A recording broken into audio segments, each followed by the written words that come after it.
want to welcome all of you to our third annual Young Entrepreneurs Academy Shark Tank. My name is Nicco, and I'm the new Executive Director of the Peabody Area Chamber of Commerce. Although I'm new to the Peabody Chamber, I'm not new to working with entrepreneurs of all ages, and I was even a young entrepreneur myself. I started a business when I was 19, so I know where you're at and where your frustrations are sometimes.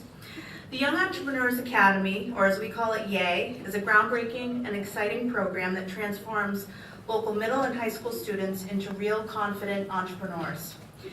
Through the year-long program, students in grades 6 to 12 generate business ideas, conduct market research, write business plans, pitch to a panel of investors, which are here tonight, and launch their very own companies. As a not-for-profit business organization, the Peabody Area Chamber is proud to be the only Y.E.A chapter in Massachusetts to offer this amazing program.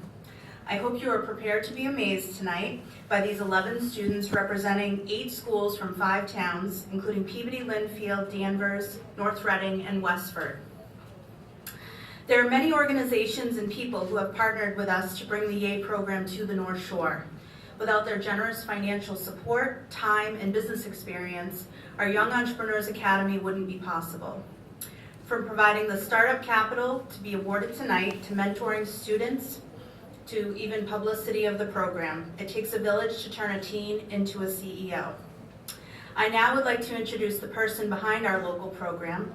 Although many of you already know Maria Terrace through interactions with her as either a parent, a student, a sponsor, or a mentor, I have the pleasure of working with Maria on a daily basis and get to see firsthand the dedication and passion she has for our local Y.E.A program.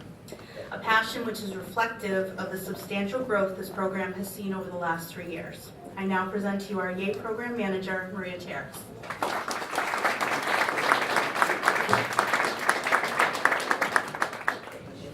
Well, hello.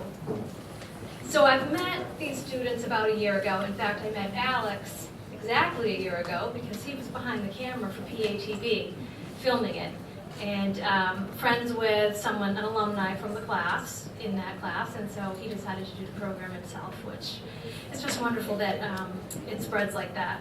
A traditional linear Y.E.A application process is they complete an application and get a recommendation and there's a transcript from school, and then it gets brought to me and then I schedule an interview. Well, that went out the window the first year. So instead, I interview them first. And by interview, I mean have a conversation. What are their passions? What do they want out of this program? What are their goals? And then I share with them the real, the good, the bad, the ugly of working with Dan and I for 30 weeks for a startup. Yeah, it's fun. You'll make friends.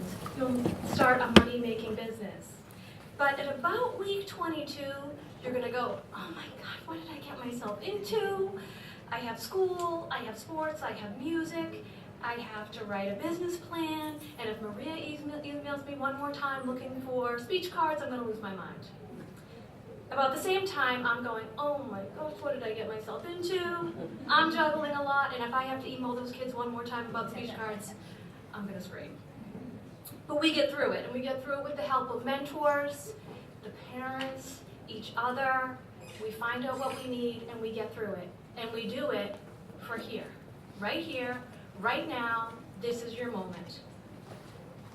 You will pitch to these investors a business that was nothing but an idea 25 weeks ago. And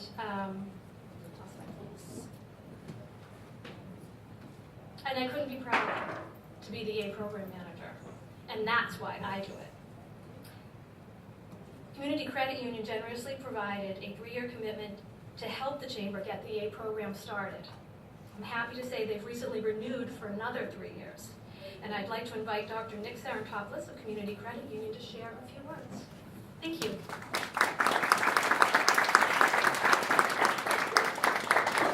Hi everybody, I'm Nick Sarantopoulos from the Community Credit Union. I don't want to take much of your time. We're all waiting to hear anxiously and see all of those business plans. But I tell you that every year, I'm very impressed with the quality of the students who start their own businesses. And actually, we were very happy to hire one of these students from last year's team. So Sofia Vasconcelos was right there. She's now working on our team. She's a senior in school, and are you a senior or a junior? You're a junior. Yes, and so she's a force like in the front line of our business. So we're really very impressed with the talent, and there's nothing like starting your own business. It's like stressful. It can be. It takes a lot of time from you. Sometimes you feel you're married to your business, because you're always thinking about it, it stresses you out, but on the other hand, it's so amazing, and you can get so much from it, not just from learning and developing skills, but also getting it to run and getting to success and eventually like making money from it. And so we wish you good luck with all of those endeavors. And also my co-workers, Alondra, who's the manager of our Peabody office, and Somarli, Noi, and Sophia, so thank you for being here.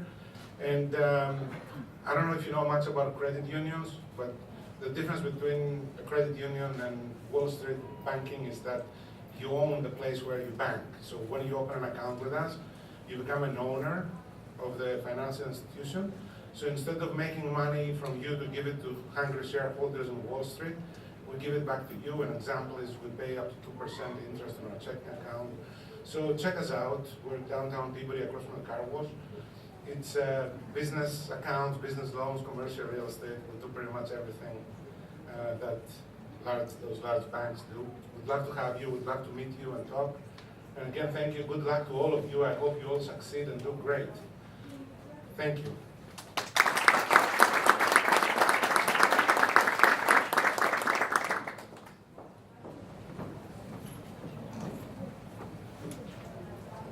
Good evening, everyone. I'm Deanne Healy, and I've had the pleasure of working with the program for 3 years now, so it's exciting to be back here again and see how the kids have gotten to this point in time. I have the pleasure of introducing our investor panel tonight.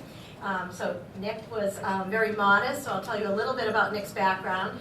Dr. Nick Serentopoulos is the president of the Community Credit Union, and his experience includes being a registered principal and vice president of private banking with the investment bank Alpha Finance, vice president of retail services for Atlantic Bank of New York, the coordinator of European business process development with Mobile Europe in London, England, and he has a doctorate from the University of Phoenix, a master's in marketing communication from the Illinois Institute of Technology, an MBA in finance from the University of Illinois, and he holds a Six Sigma and Lean Six Sigma certificates from Villanova University. So thank you, Nick.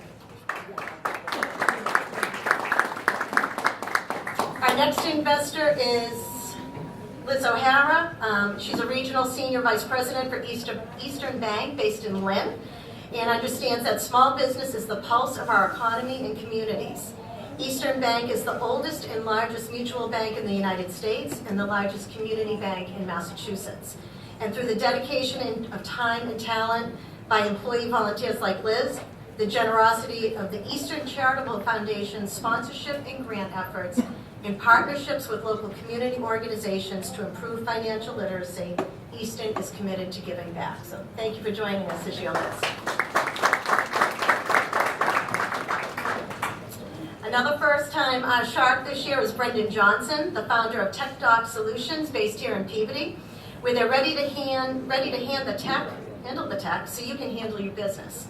Their mission is to resolve tech-related challenges for their clients by ensuring they have the right IT solutions in place and then providing reliable, affordable support to keep everything running at peak performance. Thank you for joining us, Brendan.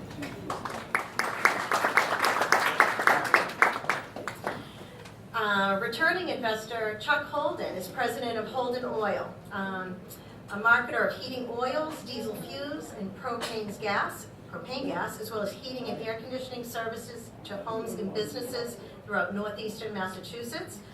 Holton Oil owns and operates a gas station in Peabody and a bulk propane facility in Essex. And Chuck is the fourth generation owner of the company. So thank you, Chuck.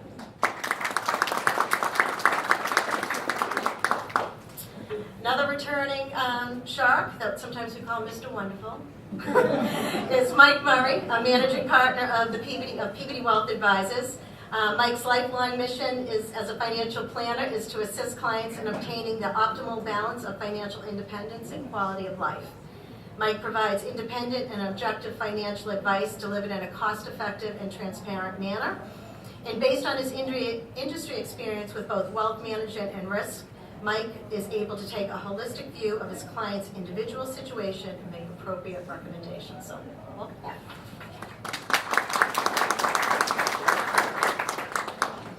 Another second-year investor is Jackie Richards, who is the business development manager for Phil Richard Insurance, a family-owned, full-service insurance brokerage firm, providing both personal and commercial insurance products.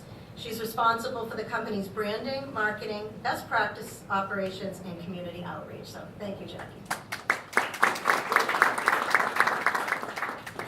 Emily Shingaluski is the cafe ambassador at Capital One Cafe at Market Street in Linfield. Capital One's philosophy is banking should fit your life and not the other way around. And the cafe is an inviting space where you can go to bank, get answers to your financial questions, recharge your devices, or connect with people. And all handcrafted with Pete's beverages. So definitely stop by and see them. They've hosted us a number of times, helping the kids get together, so thank you. Rotary Club has been a sponsor of the Y.E.A program for the past 3 years, so we're pleased to have Martha Holton here as their representative tonight. The main objective of Rotary is service in the community, in the workplace, and throughout the world. Rotarians develop community service projects that address many of today's critical issues, such as children at risk, poverty and hunger, the environment, literacy, and violence. And Rotary supports programs for youth, educational opportunities, and international exchanges for students, teachers, and other professionals. So thank you for supporting our program.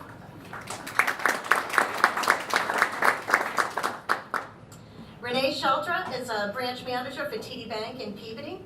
The company first opened its doors more than 150 years ago as Portland Savings Bank in Maine, and later grew through a series of mergers to become TD. The bank offers a broad array of retail, small business, and commercial banking products, and is committed to a full range of financial products and services that further economic development initiatives. So thank you for joining us, Ray. Brian McHugh from Craney Companies was unable to join us, so he sent his better half, Andrew Nicastro, who is the marketing director. He's been with Craney Companies for 6 years. Craney Companies is a full-service provider of industrial and residential electrical, HVAC, plumbing, sewer, and drains. Andrew is responsible for the marketing, training, and recruitment, and is a graduate of Bentley University. So thank you for joining us.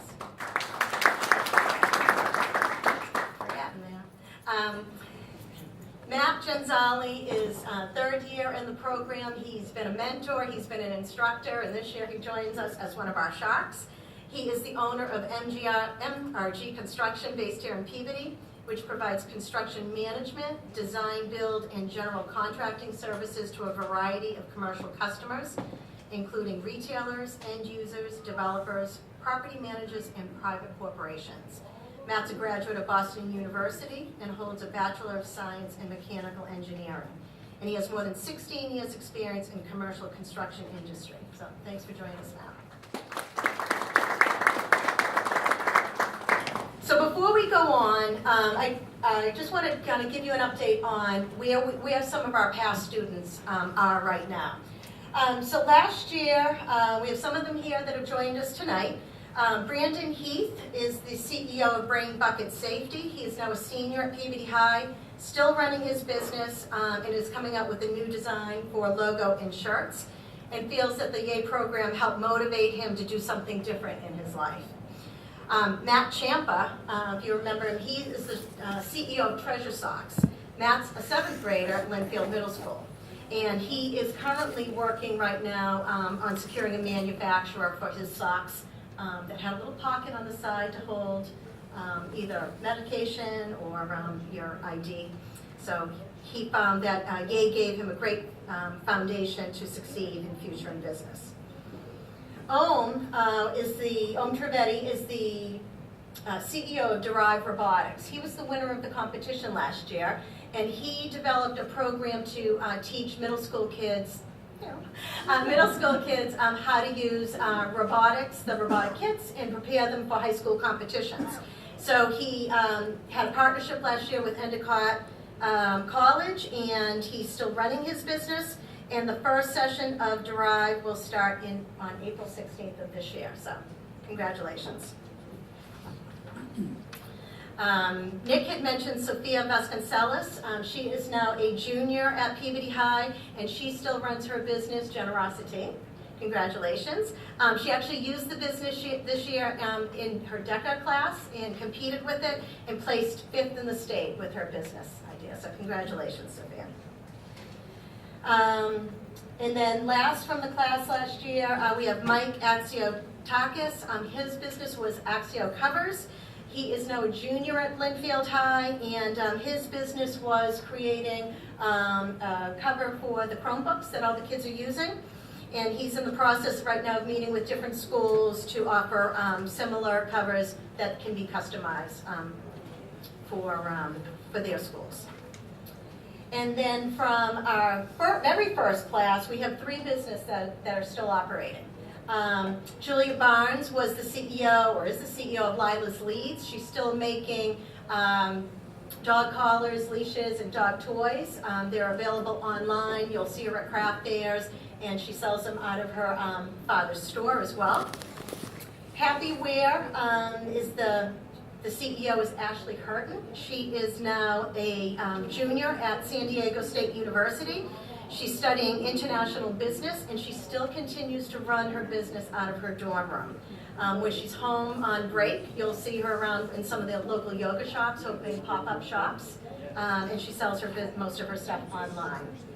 And then Monica Carrera, she started one of our first nonprofit organizations, Sports Across America, and she collects gently used sporting equipment, and she redistributes it back to high school kids that don't have access to equipment. And last year she was able to partner with a national nonprofit that would help her distribute it nationwide as well. So you can see many businesses are still in operation. As I was talking to some parents before we got started today, the key takeaway is that even if these businesses don't continue after the class ends, or they end shortly after, the experience and the tools that the kids learn will stay with them forever, and they'll always be able to use them, whether they decide to start another business on their own, which many of them do, or go to work for another company.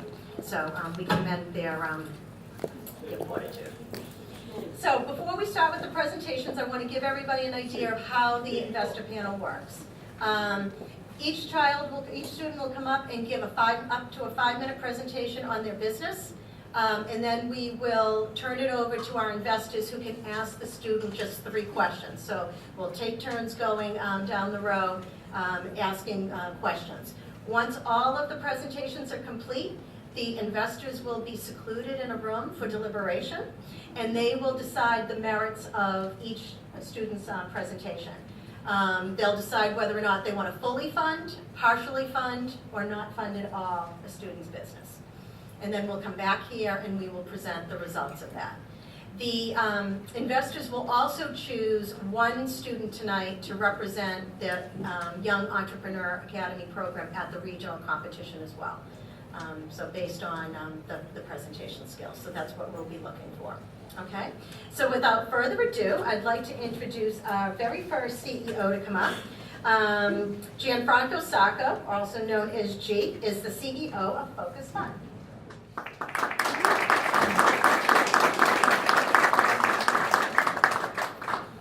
Good evening, everybody. My name is Gianfranco Sacco. It's okay if you mess that up, just call me G. I'm currently a sophomore at Linfield High School. My business is called Focus Fun. It's an app that helps people of all ages with ADHD focus better. Focus Fun is a service that will be registered as a DBA. What my app does is manages your work and break time and splits them up into 15-minute intervals. My short-term goal is to have 150 downloads in my first month of business. My long-term goal is to have 50,000 downloads by the end of 2020. Focus Fund only has one direct competitor. It's an online service called Play Attention. Focus Fun outsmarts them on so many levels with its lower price and better features, such as a FaceTime interface. There are many reasons why I wanted this app to be created. 1, I have ADHD, so I needed a way to help myself. 2, I wanted to help people, because I know what it's like. 3, ADHD is a growing problem in today's society. 6.1 million children have been diagnosed with ADHD, and that number continues to increase every year for all ages. Focus Fun will primarily market to middle schools through guidance counselors, PT organizations, therapists who specialize in ADHD, and various social medias. As for supplies and how much they cost, I will be needing a coder, which I'll put $200 away for. My marketing supplies will also cost $100, and I'll be putting an extra $100 away for bug fixes. One app is one unit. The price of my app will start at $199, but I will also have a free demo version. Since I have no labor costs or COGs, the gross profit of my app will be $199. As I stated in my goals, I project to have 150 downloads in my first month of business. That number will stay the same through month 5, then decrease over the summer to 100 downloads. In the fall, when school starts again, it will rise to 200 downloads because that's when stress levels and students begin to rise. My monthly costs come to a grand total of $33.49. This was based off all yearly costs divided by 12. I am projecting 150 apps per month, which comes up to a net profit of $266.51 monthly. Yearly, that's $2,399.12. My startup investment, based on these factors, comes to $280. The DBA registration, bug fixes, relatives,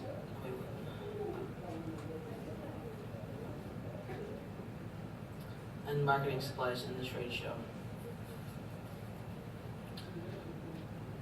I'll be investing $200 of my own money.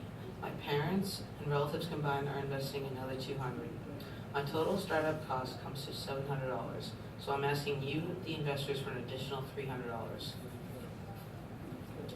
In conclusion, I'd like to share a few quotes from a Dr. Russell Barkley. As I stated at a personal experience, ADHD is basically time blindness. People with ADHD cannot deal with time. That includes looking back, to look ahead, to get ready for what's coming at you. ADHD people live in the moment, so now is more compelling. ADHD at its heart is a nearsightedness to the future. If you're still confused of what ADHD feels like, just ask me what I was doing at 11 o'clock last night. Again, I'm asking you, the investors, for an additional $300. Thank you for your consideration and Focus Fun. Outsmart your brain.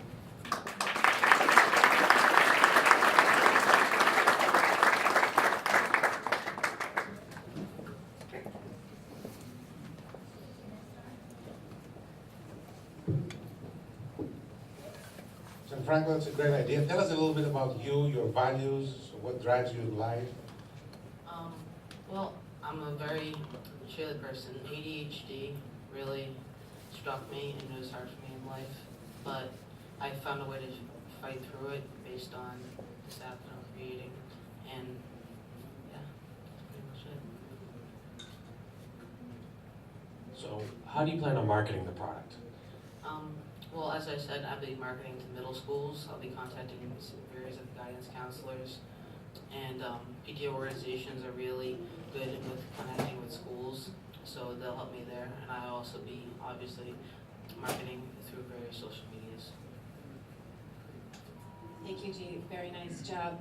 I was wondering if you have done any research on your potential competitors. Do you know what other types of apps are out there that would be your primary competitors? Well, I said Play Attention. It's an online service. Was my direct competitor.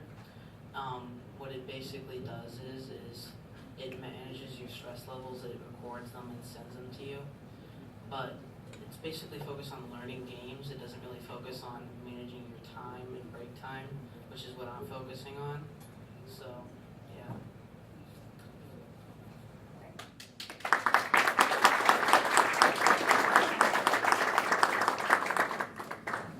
All right.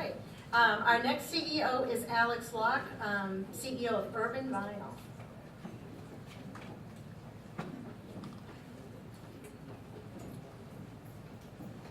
Hello, my name is Alex Locke and I'm the CEO of Urban on Vinyl.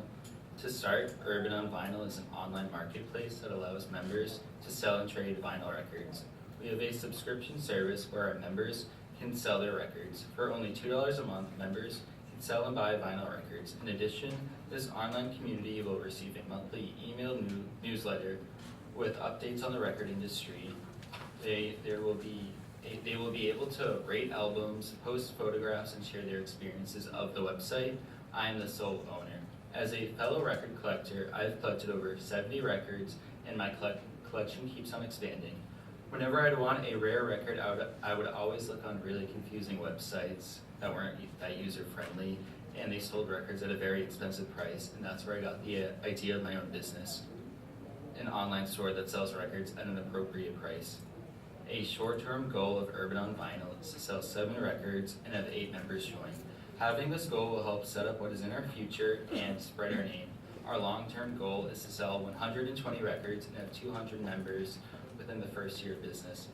Our top competitors are Vinyl Me Please, Discogs, and eBay. All of these online shops sell records, but usually for a very expensive price. Urban on Vinyl sells records at a fair price while being in good condition. We believe that these strengths will not make those companies a threat. Urban on Vinyl is a user-friendly website that has great prices. The primary age group is teenagers to young adults to adults who online shop. We are an online website where anyone in any location can access. We are looking to appeal to passionate music lovers who prefer listening on vinyl. These type of people will help gain members. For one record with one sleeve, it will cost $15. For a 2-record gatefold sleeve, it will cost $22. And depending on what the rare record is, it will range from $12 to $22. A 7-inch record will cost $10. I chose my price by finding the appropriate average on other websites.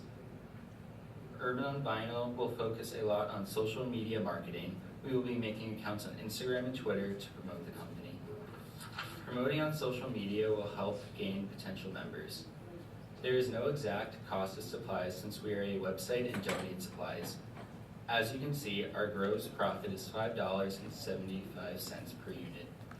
Within the first month of business, we plan to have 2 units sold. That will gradually increase throughout the first year. Within the first month of business, we will have 2 members on the website. Using market research, our promotions will help the company gain members. Listed are our monthly costs. The total operating cost is $131.46. In 1 year, our net profit will be $3,672.48. To start up the business, we will need 3 months of operating costs. The total startup is $394.38. I will be putting in $35.38 of my personal savings. That means I will be asking for $359. Thank you for your consideration of Urban on Vinyl. Once again, I am asking for $359. Thank you.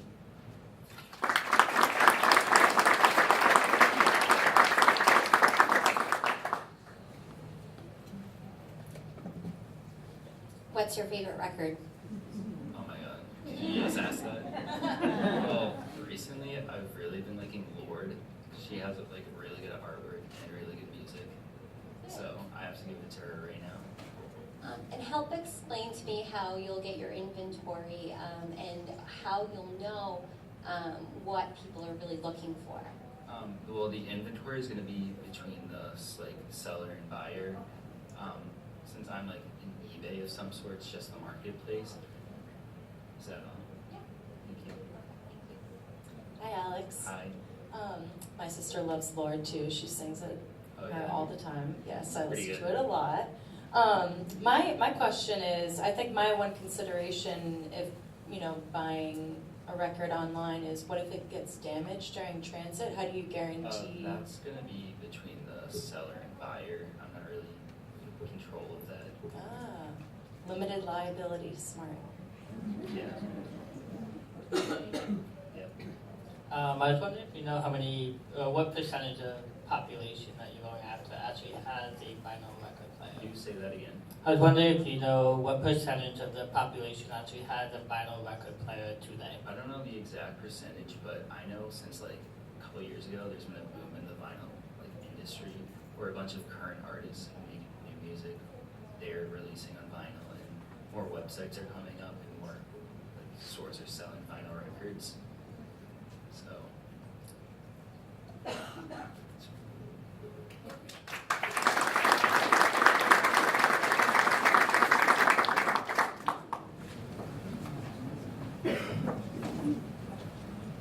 Just like on Shark Tank, the sharks are getting gifts. And next you'll hear from Taylor Ross. She is the CEO of Cozy Bowls.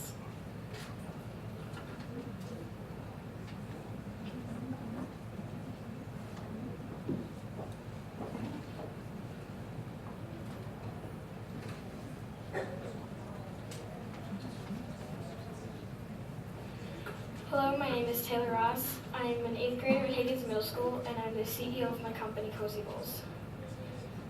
Cozy Bowls are designed for people that have burned themselves while taking a hot bowl out of the microwave.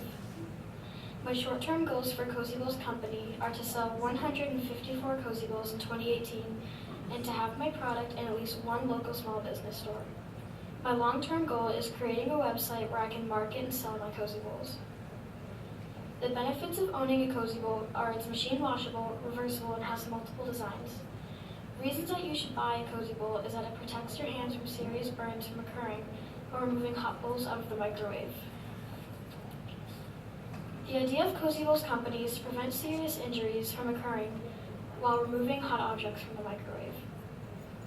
On the chart you see in front of you, according to research, 13 million microwaves were sold in 2018. For example, if I could get just 1% of the 13 million microwave owners to purchase a Cozy Bowl, that would be 130,000 Cozy Bowls that I could sell, and my profit would be $780,000. My strategy is to promote my Cozy Bowls at craft fairs, trade shows, and on my social media accounts. Also, my website, cozybowls.com.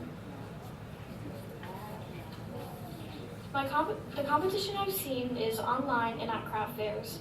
Their product is not as sturdy, and they are not super durable like mine. My product has a better batting insulation than theirs. Cozy Bowls are better because they have a 30-day money-back guarantee if the customer isn't satisfied. The amount of money I need from the investors to have a 3-month startup cost is about $265. These are the costs of all the supplies I will need to make one Cozy Bowl, which would all cost $3.40. The total retail price per Cozy Bowl is $12, minus all expense costs. The gross profit is $6.11. The amount of Cozy Bowls I will make per month in this chart is 154 Cozy Bowls each year. The chart you see in front of you are the amount and cost of Cozy Bowls I will make each month, which is $88.50. And on the right is the amount I will make each year, which is $940.94. Thank you for your time, and again I am asking for $265. Invest in Cozy Bowls to heat your hands, not your food.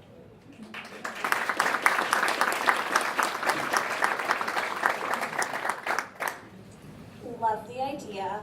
Are you planning on making different sizes for different bowls or cups or mugs?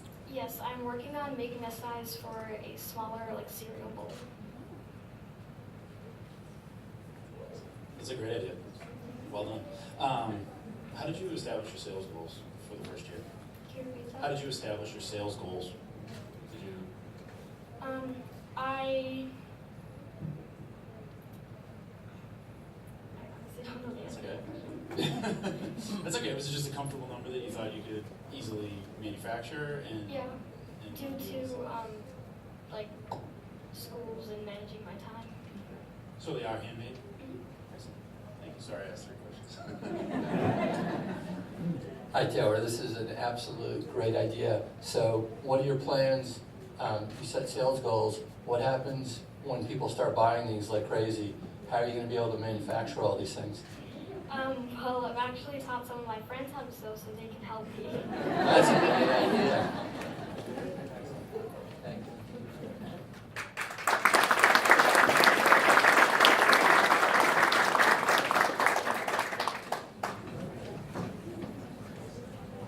All right, next welcome Carolyn Curtin, the CEO of Merakilous Support.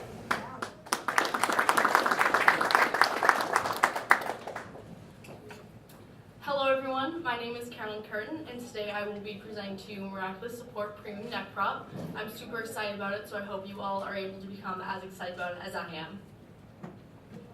So the definition of Meraki is to do something with soul, creativity, and love, or putting a part of yourself into your work. This is one of my favorite words and definitely something that I wanted to incorporate into my business name. So Merakilous Support will be a sole proprietorship registered as a DBA. It is a silicone rubber-based U-shaped product which will go on an attachment in hair salon sinks, and this will prevent neck and back discomfort during the hair salon washing process.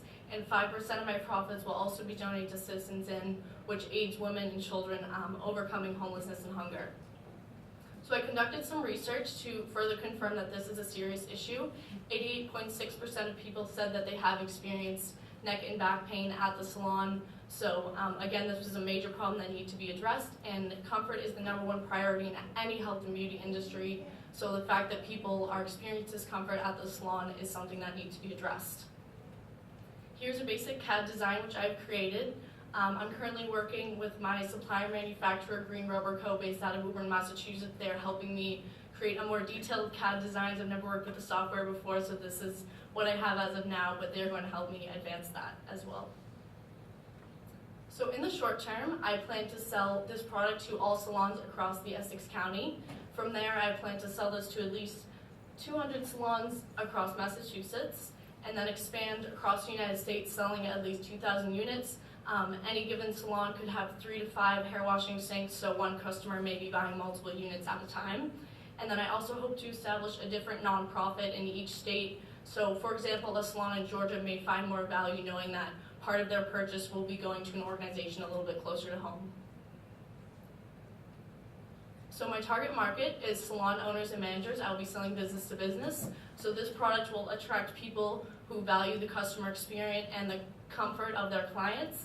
In addition to this, this will attract salons who want to make a positive impact on the community and create a better reputation for themselves, as well as the creativity aspect. And I hope that everyone who buys this product is able to find their own meaning of the word Meraki and apply that passion and creativity that they do when doing people's hair during their work.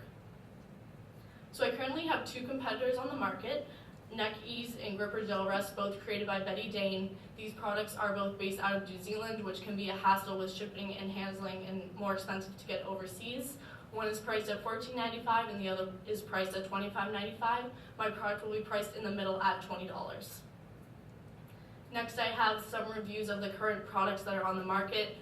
Some of the top complaints are that they deteriorate or slip off the sink, and again, coming from New Zealand can slow that down and make it more expensive. So the advantages of my product is that I am a local business. Addressing those issues, I'm going to make sure it's not going to slip or deteriorate off the sink, making it waterproof as well as chemical and heat resistant, and again, giving back to the community as well. So as for my marketing plan, I plan to set up a booth and sell this product at beauty trade shows which occur frequently across the country. In addition to this, I hope to get into beauty supply stores in the future, as well as a postcard advertisement which you have in front of you right now, the investors, which can be mailed directly to salons, and they will know about my product and where they can purchase it. So as for the cost of supplies, the mold for this product will be $70, and silicone rubber will be $5 per pound, which breaks down to about $150 per unit. As for the definition of 1 unit, the total cost of goods is $7.60 per unit. So for supplying and manufacturing, this will give me a gross profit of $12.40 per unit. As for my monthly sales projections, I plan to begin in July, again after working with Green Rubber Co. of Woburn to get this ready to be launched, and from there I hope to sell 20 more units each month moving forward. As for my average monthly operating costs, I took into consideration silicone, graphic design, website, PayPal, and my charitable contribution.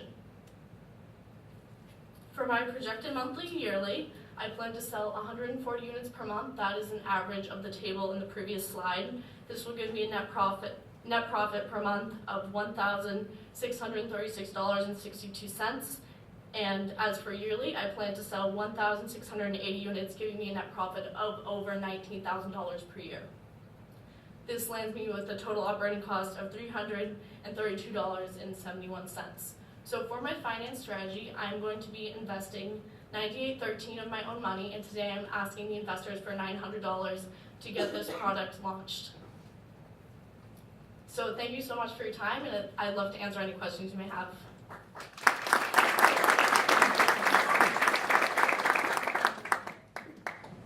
Have you considered how much the cost is on the mailing, with the mailing card that you've produced? Yes, well, I put shipping boxes into my costs as well, postcard and postage as well, yes, in the table.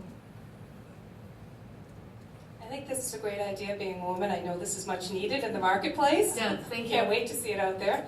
On the other side, I'm really curious because Eastern's a big believer in donating to the community as well. Mm-hmm. How did you come up with that idea, and what made you passionate about giving 5% of your profits? Yeah, definitely. So it's just a really awesome local nonprofit, and it's providing comfort to those who don't have basic comforts, similar to the way the product is providing comfort to people in the salon. So overall, just giving back to people who are lacking those basic necessities in life. I think that's really important for everyone to, experience love of a home and support system, all that. So.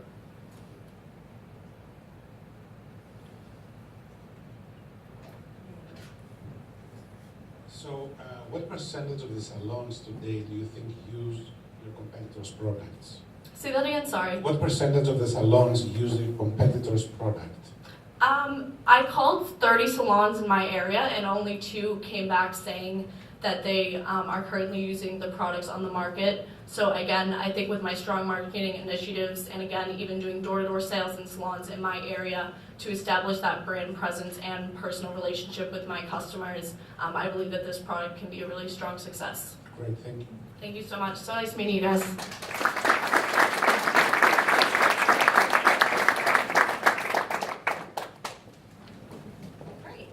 Now join me in welcoming Tanush.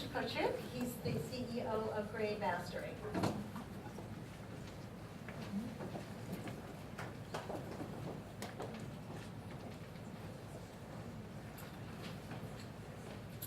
Hello investors, my name is Tanush, and the app that I'm creating is called Grade Mastery. Grade Mastery targets 2 sets of students. For middle schoolers, it's a better as well as cheaper alternative to expensive tutoring. For high schoolers, it's a nice way to make money, but more importantly, they can use this app to provide volunteering work. Now you may be wondering, what inspired me to create Grade Mastery? A student in my class, Nick. Nick struggles academically, and whenever the teacher picks on him, he can't answer a question.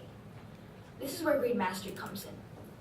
It's not just another tutoring app. It helps match mentor tutors to students exactly like Nick. How does it do it? Students like Nick would log on to the app to go find tutors, preferably in his own town. From there, he can find tutors, their ratings, and their skills. Tutors would also log on, register on the app, set up their profile, and upload their schedule and skills. High schoolers can also register to become tutors. In phase 1, the app access is $2.99. Both the student and tutor will have to pay for this app. Phase 2 is when later on when the app progresses, and that's when people will be charged for monthly sessions, which offers additional curated content on the app. The app is downloaded on the Android and Apple app stores. My short-term goals are to finish the app's prototype by the end of April so that we can launch in May, and then work advertising and marketing to get 100 downloads by December 2018. Longer term, I would like to enhance the app and work with more schools, as I'm already working with mine, to get 10,000 downloads by 2020. Competitors include other tutoring services and an online website known as Khan Academy. Khan Academy is an online video-based website where you watch videos and you input answers, but Grade Mastery is completely different. Here, it's not just online tutoring. People from the same community can meet up and talk face to face. Second, it's not just tutoring, it's mentoring involved too. Shy students like Nick need mentoring in order to become successful. Third, the tutor knows the student-specific environment. They know the school needs that are required. And lastly, it's personalized to each student's needs and their personality. So, the education market is extremely large. The amount spent in the US is $1.3 trillion. 39% of students pay for any form of tutoring, so the opportunity to find students is easy. For high schoolers, because there's certain hours needed for volunteering in high school, this is a good way to make money and volunteer to help struggling students. There are about 50 million students in the US, and if 39% receive tutoring, that is a whopping 19.5 million people that can benefit from this app. A lot of them just like Nick. I'm planning to advertise Grade Mastery by having accounts on social media. Originally, I'll be starting out in my community and then I'll branch out towards other parts of the nation. The cost of Grade Mastery is $2.99. The student pays a tutor as the student pays directly. There's also going to be a resume for tutors to input their skills that they have. And there's also going to be a rating system so that students can rate how well the tutors taught. This can definitely ensure students receiving the best tutoring possible. 1 unit is 1 download. Because we sell this app for $2.99 and since there are no laboring costs, we will have a profit of $2.99. The financials are shown on the board above. The app will be starting up in May 2018. We will start getting downloads in June because that's school finals. We will start getting increases throughout the summer because it's a large chunk of free time for tutors to help out students. September throughout December is when school starts and it is a hard trimester. January through March are midterms, meaning they're school tests. And finally, April through May are important because that's when the dreaded state exams are held. The monthly costs are the domain name in the app stores. In a month, the average is 208 downloads. In 1 year, the profit is about $6,000 with 2,496 downloads. Costs include the app development and bug fixes. App development is $600, bug fixes another $100, and together that's $700. My family and I are going to provide the $100 for the bug fixes, and the real amount that I need is $600. Thank you for your consideration. As you can tell, this is not just any tutoring app, but a necessity that helps out students just like my friend Nick. With your help, Grade Mastery will be booming on the App Store as it's moving 1 student at a time forward and 1 tutor at a time. Thank you.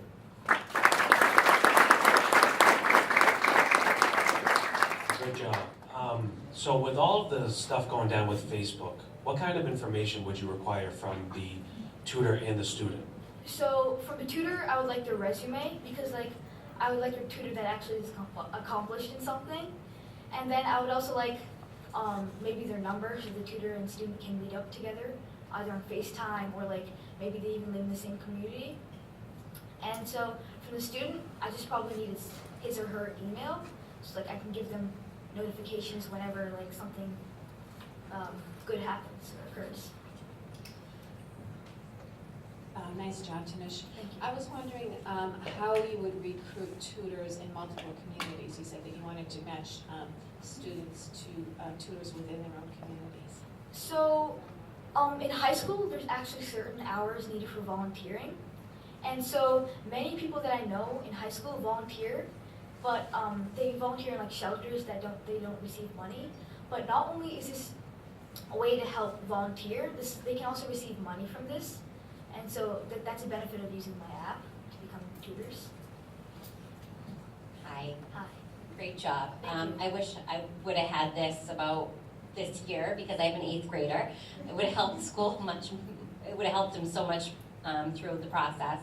But my question for you is, are you going to help the tutors select price points based on what they're tutoring? Yes. So I actually saw online that science and math are the most needed subjects. So maybe if they really are skilled in these subjects, the students might be offering more. And also based off their ratings, if they're 5 stars versus 3 stars, they might need a little more money because they're actually teaching higher quality than others. Thank you.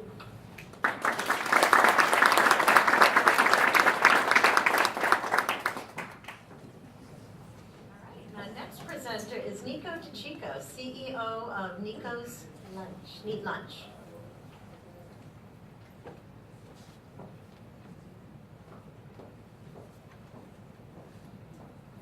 Hello investors, I'm Nicco DiChicco and CEO of Nicco's Neat Lunch.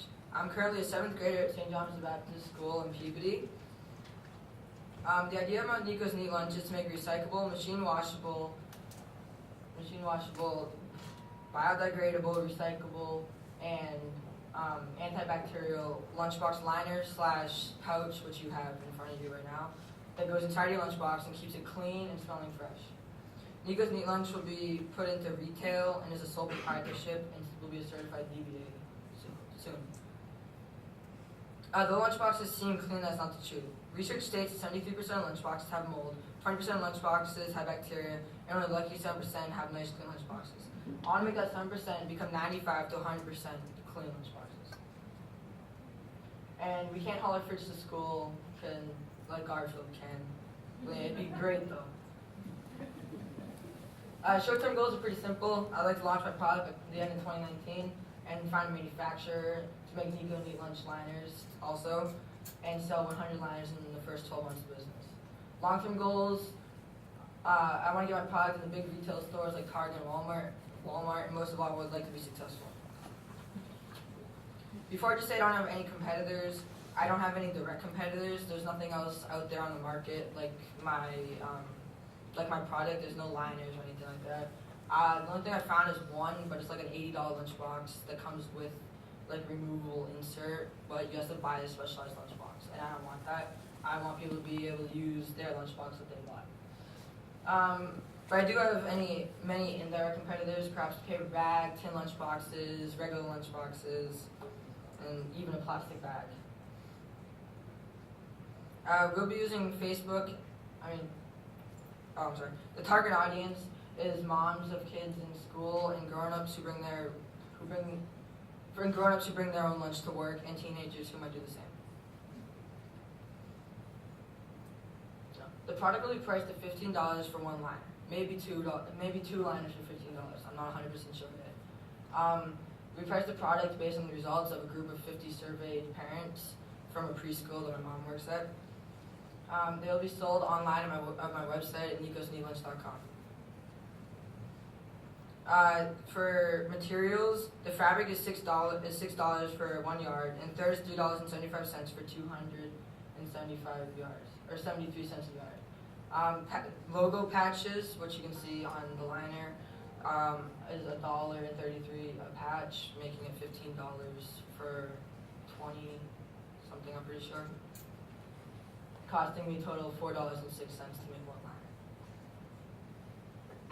So selling price for one unit would be $15. Total cost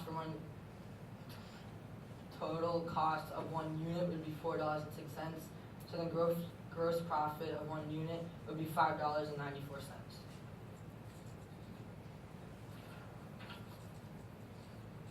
So in the first 12 months of business, I'd like to sell a total of 100 liners or pouches.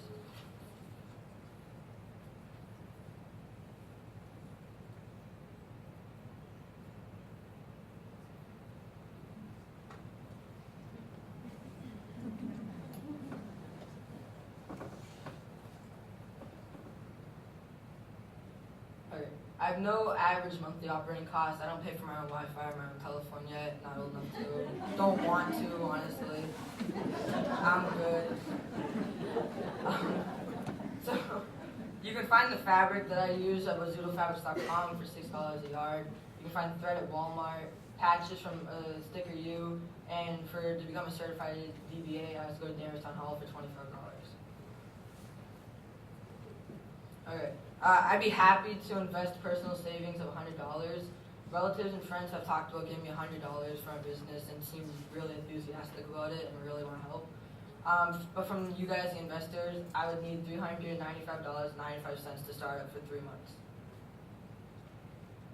Advertisement. Nicco's Neat Lunch will be advertised on Instagram and Snapchat. I'd like to move on to Facebook and Twitter in the later months.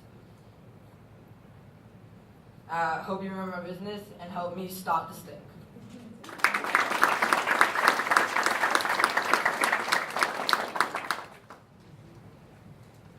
Great job, Nicco. So my question, similar to Mike's question before, what if you get a big order? Because I know you're making these on your own. Do you have a manufacturer lined up, or are you thinking about it? Right now I don't have a manufacturer. I guess I'm just gonna have to make some inventory while I have time over vacation to prepare myself, hopefully. But than that, I really don't have any other plans besides just letting them know that it might be a little delayed. Smart, thank you. Congratulations that you don't have to deal with Comcast. Yeah. So my question for you is, what kind of foods do you see going inside of this particular lunchbox? Honestly, you can put anything in that you want. It's not specialized for an orange or banana or anything. You can put anything. I fit like a soup thermos in there. When I was making it, I was just testing stuff. I fit a water bottle in there. Like I just put anything that was food that could spill inside there. Yogurts, anything. Doesn't matter. Food that you think you can spill. Sandwich. I put a sandwich in. Those things can get messy sometimes. Salad dressing. Had to put one of those in there. It's just anything that you want. Thank you. Love the idea. I have a very lazy kid who I would never imagine flipping open the flap and putting something in and making sure the flap is secured. Is there any other idea you might have so that things stay in the pouch? Because I can see if it remains flapped open, it can still come out. Yeah, so besides that design that I have with like the pouch, I'm also going to be making another design that simply is an insert that just sits on the bottom of the lunchbox and protects the lunchbox. So that one might be a little bit easier for your kid in particular. And I know for a lot of other people, they're not going to want to put stuff in a pouch. They're just going to want to toss it in there. So it'd be the same idea as that. It'll just sit inside though.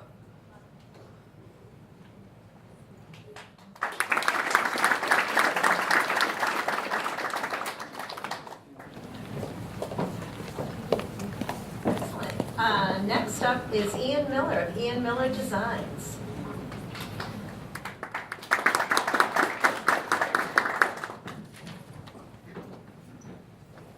Hi, my name is Ian Miller and I'm the founder and CEO of Ian Miller Designs, which will provide professional design work for clients.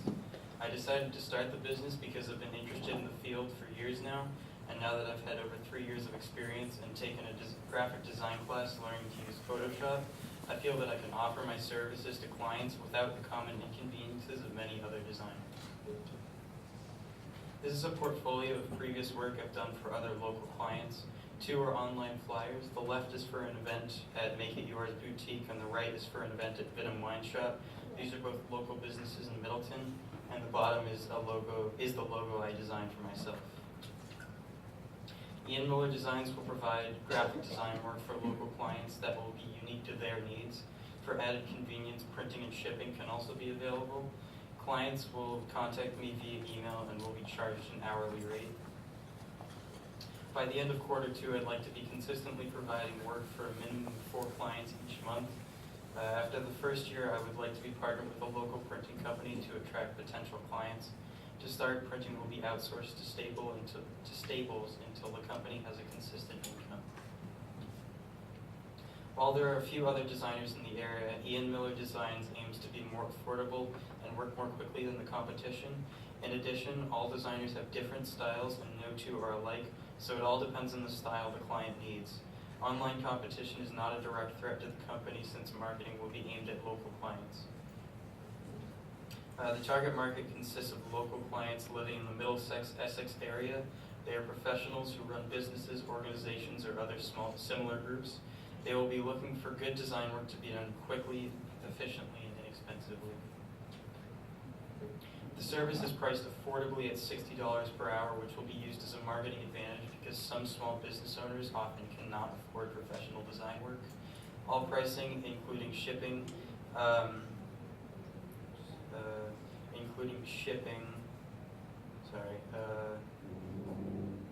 shipping and the 10% markup on printing will be shown on my website in an effort to be as transparent as possible with my pricing.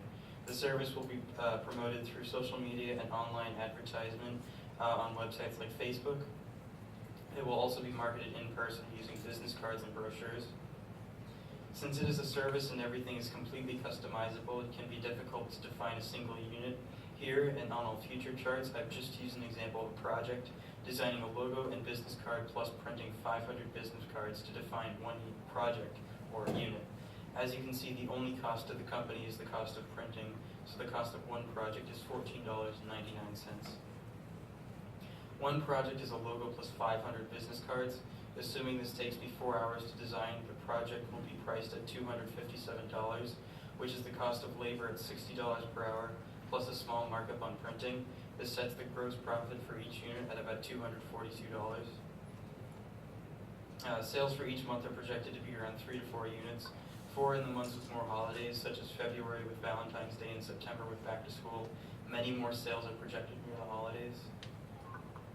The only operating costs are the Adobe Creative Cloud design software and the domain name. This means the total operating cost per month is exactly $21. Projecting an average of 4 sales per month and factoring in all the other costs, the net monthly profit for the company will be $701.28. Using the monthly sales projections from a previous slide, the yearly profit for the company will be $8,886.38. To start up Ian Miller Designs, I most importantly need software such as Adobe's Creative Cloud and a place to store those large files, for which I've listed an SSD from Samsung. Adding in other important startup costs, the total cost is brought to $591.91. I'm very willing to pitch in $91.91 of my own money and have been promised another $100 from my family. In order to have enough money to start up the business and purchase important design software, I need $400 from the investors. Most importantly, I want to thank you all for your time and your consideration of Ian Miller Designs. My ask of just $400 is all I need to turn what started out as just a simple idea into a fully operational business. Thank you.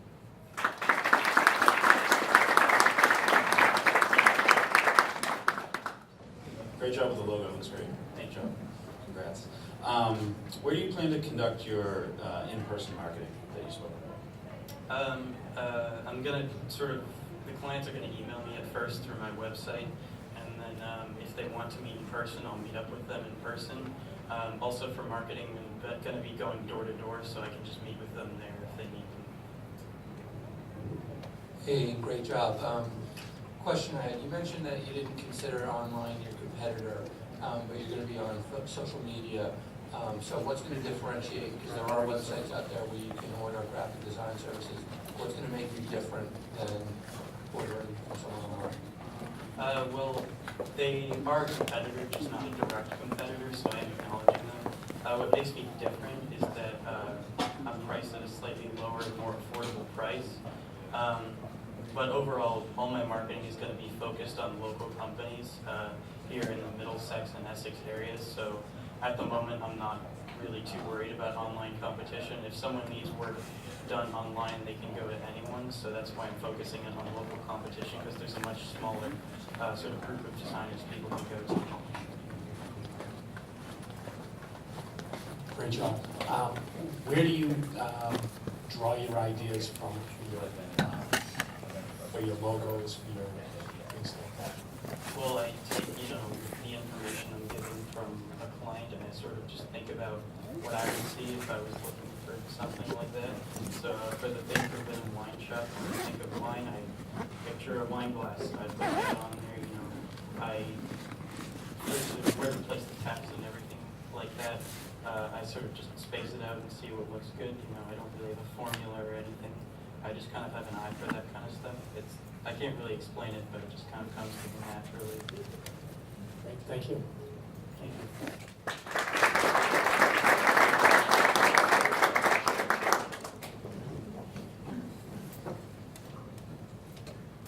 And now I'd like to introduce our very first partnership that we've seen through the Y.E.A program, Steve Scangas and Chris Areglado from One Full Shoes. Steve and Chris?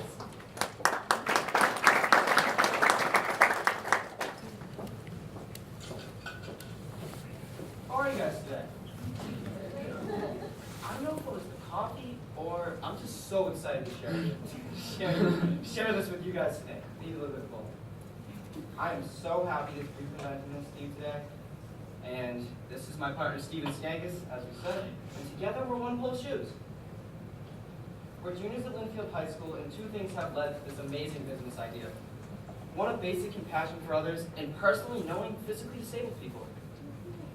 It's really hard for an individual to complete the basic function of just tying their shoes, and we really may not know it. For many people, this can really prove a difficult task if they're disabled. Here at One Pole Shoes, our mission is to provide an inventive and quick solution to people who are unable to tie their shoes. Instead of a conventional tie, sorry about this, it'll surround the forefoot of the shoe around here. And then, on the back of the heel, it'll have an elastic, which allows the individual to tighten up the shoe when kind of pulling. And it might be hard if you're kind of disabled to get down here and get it, but at the same time, you can still get it because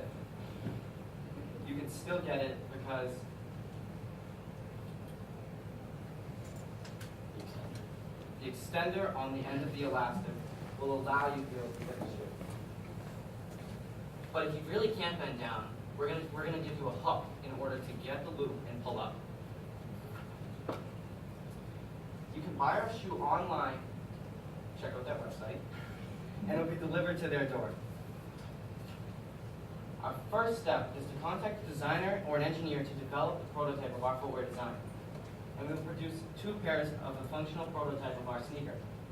We aim to establish a focus group of industry leaders and health organizations in order to gain a further insight on the design and functionality of our product. We have planned to contact multiple manufacturers and partners in order to forward our business idea. The competitors, Hickeys and LeBron 10 Fly's Journeys, are both products made for disabled individuals. What sets us apart is compared to the LeBrons at an expensive $129.99. As we will work at a better price point, and our shoe provides easier access with the collapsible heel than just putting Hickeys on a regular sneaker. Additionally, Velcro is an indirect competitor to us, but doesn't offer the same level of balance and support that our shoe would provide. Our shoes will be a casual shoe, and men's casual shoes make up 9% of the shoe market, while women's make up 19%. Shoe sales have recently skyrocketed due to the global population increase. One Pole Shoes at the moment focuses primarily on the audience of the physically disabled, which strongly correlates with the baby boomer generation. No offense. On the slide are some abilities that we have researched that would benefit from our shoe. Although we have selected a specific audience, there are plenty of opportunities to expand it. Hi, I'm Steven. I'm the better half of the business. I'm a little sick today, so my voice might be a little weird. So, we will reach out to our customers via many online means. These include our website, onepoleshoes.com, which we've already bought, email campaigns, and video marketing via YouTube. We have done our research regarding our main audience, the baby boomer generation, which mainly uses Facebook. In fact, they use Facebook more than millennials. Okay, so we did our market research before the whole Facebook situation, so I don't really know how that's going to affect it, but they use Pinterest the second most besides Facebook. We also plan to have trade shows and footwear demos. So this chart serves more as a goal than as a prediction. We expect our shoes to hit the market in April of 2019. The monthly sales of One Pole Shoes is expected to increase as the shoes gain more popularity.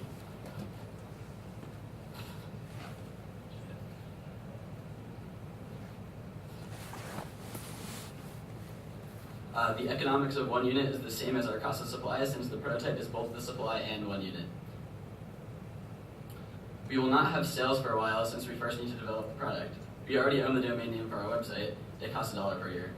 We project that our monthly fixed operating costs at the moment to be $41.74 for the insurance and the website. These costs will not be relevant until after we have created the prototype. We cannot determine an accurate estimate because currently we do not have enough information about the physical shoe. The start of investment will be the creation of the prototype. To start up One Pole Shoes, we will first need to create a fully functioning prototype that can be used practically by a consumer. The money requested would be used to pay for starting materials and mainly to pay the shoe engineer. Chris and I would both be glad to each pitch in a little more than $100 each of our own personal savings to help set up our business.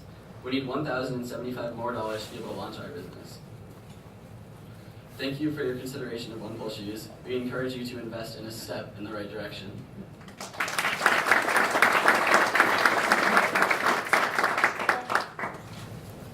Great job, guys. Good presentation, by the way. On the shoes, is your design the actual shoe, or is it how to make it easier for them to get the shoe on? So I think like we thought it would be really cool to have a shoe. I mean, trust me, I think I want to do wrong one day, go get my own shoe line, that'd be awesome. But I think it's really the technology that we're after, and it's that whole piece of it that we really want to zero in on. And if we could make a shoe along with it, that'd be awesome. But right now, it's really just focusing on that technology and that portion of it that is really the technical piece. So it's really the ease of getting Yeah, the shoe it's on. the ease of getting the shoe on. Perfect, thank you. So where do you see those shoes being manufactured? Well, we wanted to try to find a place in the United States, but if that's not realistic, then we can look to other countries, China. Yeah, we have talked with a major shoe manufacturer who has given us a few places where we could manufacture it, and companies that make elastics and rubber and that kind of deal. What was your motivation? What drives you to take on this project? So I personally know someone who he got seriously into a football accident and was paralyzed. And I mean, it's just so hard watching him struggle, and it was just like, there has to be a better way for this. There really has to be. And I think that really inspired me to want to help him and many others who kind of may have that issue. So that was in addition to my idea that I really don't like Velcro. When I was like 6 or 7, I had these shoes, and I wore them so much, and at one point the Velcro, it would just slide off. It just didn't like it all. And so if you want to create a kind of form of Velcro that would last longer and be more secure.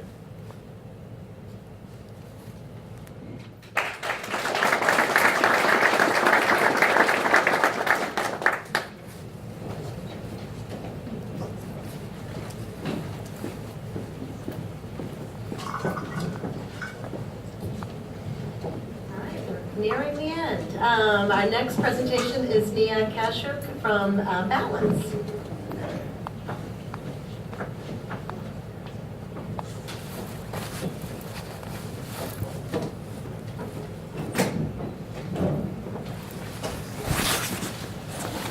Hello everyone, my name is Niha Kaushik and I'm the CEO of Balance.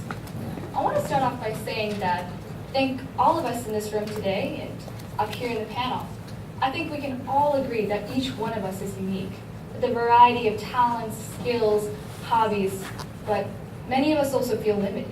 I mean, there's so much to do, there's so little time, and the world is moving by us so fast. So just how real is this problem? Well, according to Linfield High School students we surveyed last month, this is a very real issue. They are stressed out. They can't take a break. They are overwhelmed. Nearly all of them, 96%, are overwhelmed or paralyzed by their workload. With Balance, I want to solve this problem. I want all of us here today to be able to reach our true potential. So, how does Balance work? Upon downloading the app, the user will be able to set up their profile and tell Balance what their distractions and hobbies are. Using this, Balance will adjust to your natural biorhythms in the way that you work. But not only this, because Balance cares about you. It wants you to take a break, de-stress, and find time to yourself each day. The user may integrate their tasks and events into a calendar and will categorize these tasks based on how they work. Balance will use your estimates and its unique algorithm to create a flexible schedule with the remaining time. It will intersperse sessions of work and break time while minimizing distractions. The reward system will keep the user motivated and coming back to the app. Now, let's see how Balance works for Jackie.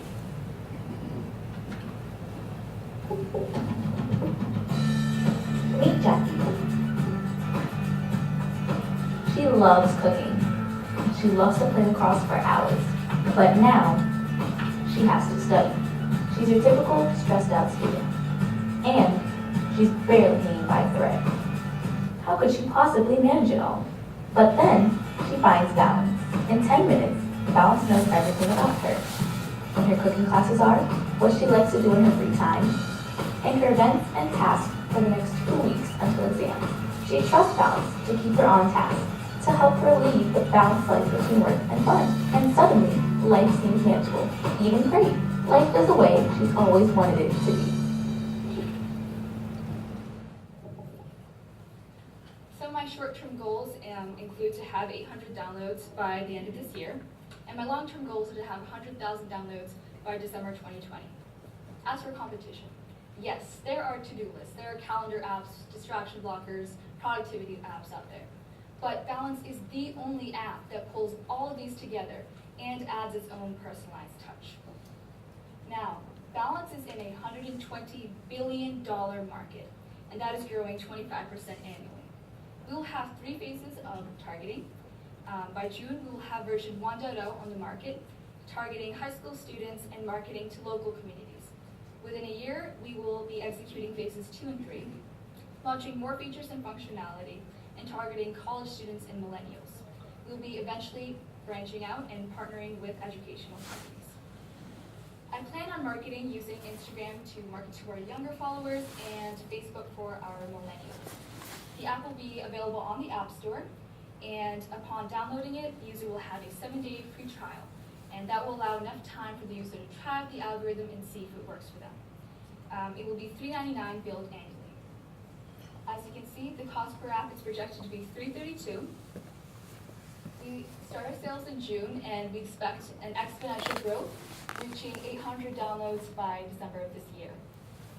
Economics 1 unit is not applicable for Balance. The monthly operating cost is projected to be $31.58, and the total net profit by the end of this year is estimated to be $2,700. I am asking for $900. Without this money, it would be very difficult for me to even get started. I'm relying on outsourcing my app for the development of phase 1 of my app. Again, I am asking for $900. With this money, I would help all of you own your productivity, own your life. Thank you for your consideration, Balance.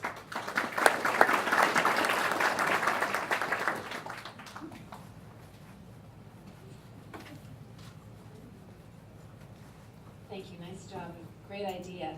I was wondering how this differs from a purely scheduling app. How do you, how do you add quality to that schedule? That's a great question. So the idea of this is it steps beyond anything you've ever seen, but it also sort of integrates what you already know. With the idea of to-do lists and calendar apps, it has elements of those, but it does require a little bit of learning. So when you integrate your calendar, you're going to categorize your tasks based on certain things, and I call them smart estimates. They're things like difficulty, priority, deadline, and all those things. And on the back end, Balance will arrange all these using its algorithm and spit back a schedule. And as for competition, this is just beyond anything that's on the market. There's no other app that's like it. It's personalized. It knows what your hobbies are, what your distractions are. It's your own little assistant. So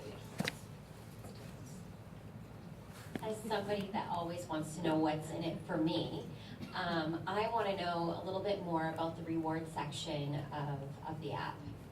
Right. So that's a little bit getting into the personalizing.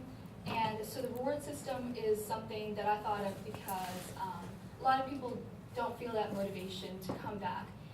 Personally, I feel like I could come back, but I know some people who, they're like, oh, this is cool, but I don't want to try this anymore. But when you see something visible that's saying, you're doing great today. You got 500 points today. You worked for 2 hours at a time. That's great. That kind of encouragement is going to motivate people to stay on top of it, to come back to the app, and to really own their productivity and own their life, essentially. So, yeah. I love your idea. I think it's awesome. I definitely want it. But really, I'm curious about how you defined the kind of balance that's important to you. So how do you decide in the app, okay, well, you need to take a break at X amount of time, or is that more personalized, or how does that work? So really, essentially, anything is customizable by the user. So there's many different features. There's things like motivational quotes. There's music that you can play, you can integrate. You can change the time. Like for example, if you want a session to last 20 minutes, you can make it last 20 minutes. If you want it to last 2 hours, you can make it last 2 hours. If you want to take a break, you can take a break. But if you want to skip that break, you can skip the break and just keep moving on.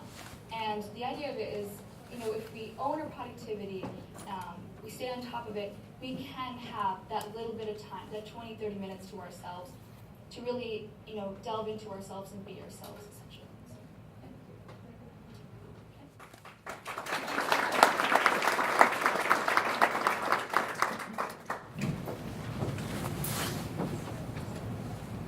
And now we welcome Jacob Bettencourt, the CEO of the Sizzle Sleeve.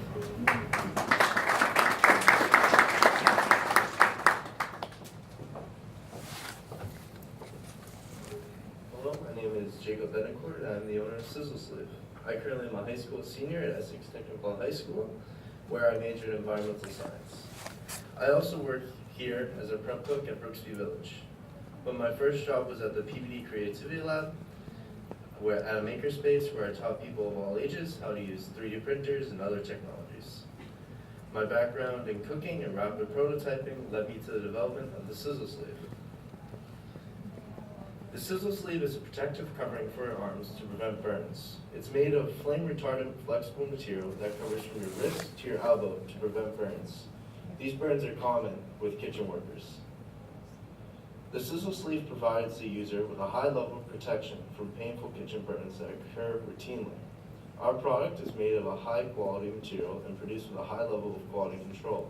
As preventing burns is our mission, we will donate 5% of our profits to the Shriners Hospital for Children to help burn victims. We wish to give back as a company. There currently are 1.6 million Americans who currently work as line cooks. Cooks have an intense desire to be creative. These are our main clientele, cooks and chefs that want to prevent burns or just to preserve expensive tattoos. We want cooks to wear our products. We want them to be both comfortable and safe, but we also want them to be creative, so our anti-burn coverings will come in various colors and patterns. This gives the customer options so they can have their own level of originality. Through our website, they can choose their own color, patterns, and have it delivered to their house, ready for work. Sizzle Sleeve's main goal and purpose is to protect cooks from burning their forearms, first and foremost. That's the reason why the company exists. I want to offer the highest level of protection while also being light, breathable, good fitting, and aesthetically pleasing. Our long-term goal is to sell our products on Amazon. We are currently in contact with Amazon trying to achieve this goal. I'm a potential customer. That's the reason why I started this company. When I started cooking, I tried to search for a product like Sizzle Sleeve, but I couldn't find anything. I wanted a protective covering that would protect me, but also look cool. But instead of finding that, all I found was a lack of quality products. So I designed the Sizzle Sleeve to fulfill this demand. Over the next 10 years, the number of chefs is estimated to grow 8.9%. 8.9% is a growth potential in the market. That's a lot of bars today.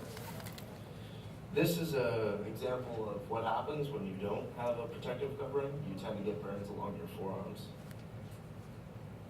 Through Instagram, we will build product knowledge of the Sizzle Sleeve. We will do giveaways of products, but we really want our product to spread the word of mouth. The total cost of our supplies is $25.53.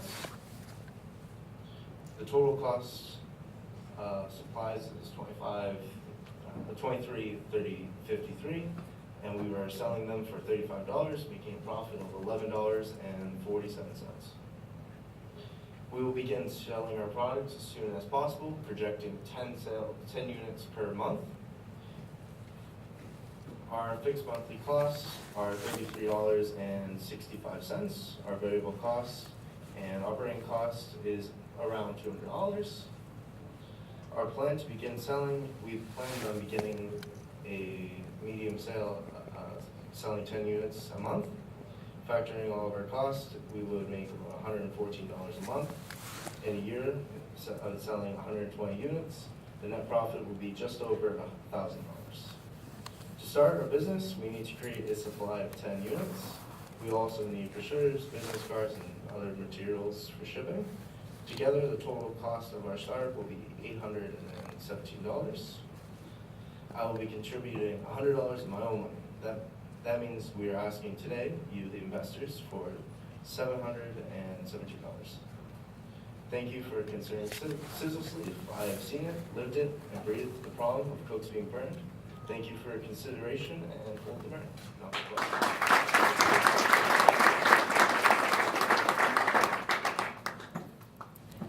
And so my question is in regards to in the kitchen. Yes. It's very, very hot sometimes. Yes, it does. So how does this work when in a hot environment?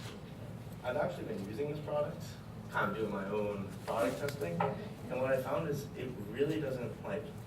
The problem with having your sleeves down is chefs tend to get a little bit warm, so they do this. But this is very dangerous because you get it caught on a ladle, flies back, and pours hot liquid on it. So you really don't want to run with this. So most of them run with it higher up because it gets hot. But with this, it allows so nothing can really get caught on it, and I really haven't found it to be. And I'm a pretty. I'm a snowman. I'm not much of a person for heat, and I really haven't found it to be that much of a bother for me at least. Love the idea. How is it machine washable? Are you able to clean it regularly? Is stuff going to get stuck in the Velcro? It is machine washable, and actually the Velcro is on the inside. So as long as you're not like really dunking anything in there, I really don't think the Velcro will get completely wrapped. Great idea. I love it a lot. Have you considered seeing if other businesses are interested in advertising or putting their logos on the sleeve? I can do that. Tees or something like that. That's actually a really good idea. Do you need an investor?